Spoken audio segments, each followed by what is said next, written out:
Apprenez à dire la vérité à votre partenaire.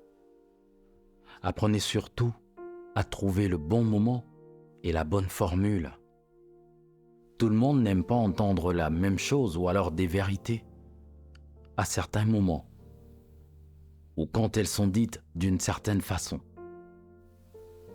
Nous devons apprendre à connaître notre partenaire et à savoir identifier les bons moments, les mots que cette personne ne supporte pas. Tous ces déclencheurs qui provoquent une certaine forme de colère, de rejet ou alors de honte même. Parce que lorsque nous voulons dire quelque chose à notre partenaire, notre but ce n'est pas de dénigrer cette personne, de la rabaisser, de la mépriser ou de lui montrer à quel point elle est imparfaite. Non. Notre but, c'est d'essayer de lui montrer ce qu'elle doit corriger. Voilà le but en fait de la remarque. Voilà pourquoi je parle souvent de remarques constructives au lieu de défauts. La remarque n'est pas là pour salir notre partenaire. Elle est là pour lui dire ce qui doit être amélioré. Et quand on vient donner un conseil, puisque la remarque est un conseil, on ne vient pas jeter des pierres. Et peu importe la réaction de notre partenaire, on fait l'effort d'être posé, d'être réservé, d'aller à l'essentiel, mais surtout d'être bienveillant. Parce que si je donne un conseil à ma partenaire, ou si elle me donne un conseil, c'est qu'elle veut mon bien, mais elle veut aussi le bien du couple. Et je dois être conscient de cela. Cela signifie que nous aussi, à qui on va dire des choses, on va faire des remarques, nous devons observer la façon dont nous nous sentons.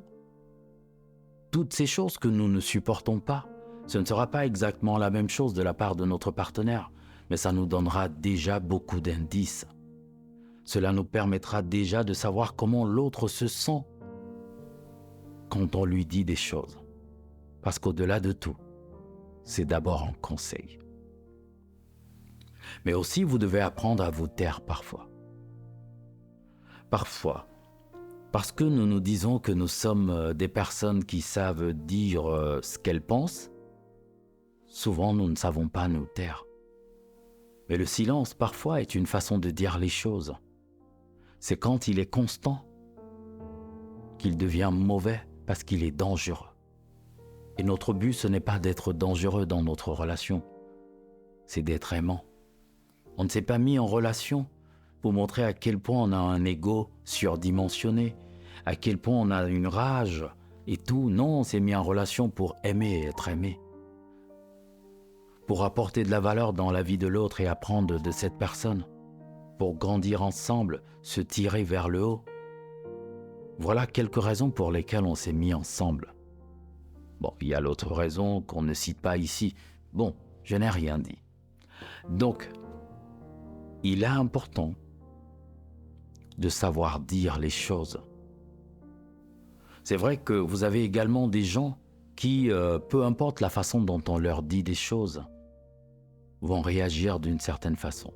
Mais c'est aussi peut-être à nous de comprendre comment est-ce que on peut aider ces personnes à nous accorder de l'attention, à nous écouter, à voir le bien fondé de l'amélioration qu'on leur propose. Votre partenaire peut jouer au dur à cuire, à la dure à cuire, mais c'est juste un rôle, c'est juste un personnage. Et même si cette personne pense être sérieuse, à partir du moment où vous créez beaucoup plus de valeur dans sa vie, ou pouvoir lui faire un petit chantage émotionnel, positif bien évidemment, vous pouvez l'aider. Ça prendra peut-être beaucoup plus de temps que prévu, mais vous pouvez l'aider. Après, je ne vous demande pas de supporter indéfiniment, non. Donc, apprenons à dire les choses et gardons toujours à l'esprit qu'une remarque n'est rien d'autre qu'un conseil. Une remarque n'est pas une insulte. Une remarque ne doit pas être vue comme quelque chose de salissant. Là, c'est pour la personne à laquelle on fait une remarque. Et essayons d'améliorer nos relations. Mais n'oublions pas aussi ça, parfois de nous taire. Voilà, c'est tout pour cette vidéo. Je vous dis à bientôt pour la prochaine. Bye bye. Tu fais une dépression. Tu te dis que ta vie n'a plus aucun sens. Tu es convaincu que tu n'as plus droit au bonheur. Avant de faire une bêtise, avant de toucher le fond, avant de te laisser aller, s'il te plaît, accorde-moi 1 heure. Et je peux te garantir qu'après ce rendez-vous, tu ne seras plus la même personne. Laisse-moi t'aider. Je t'attends.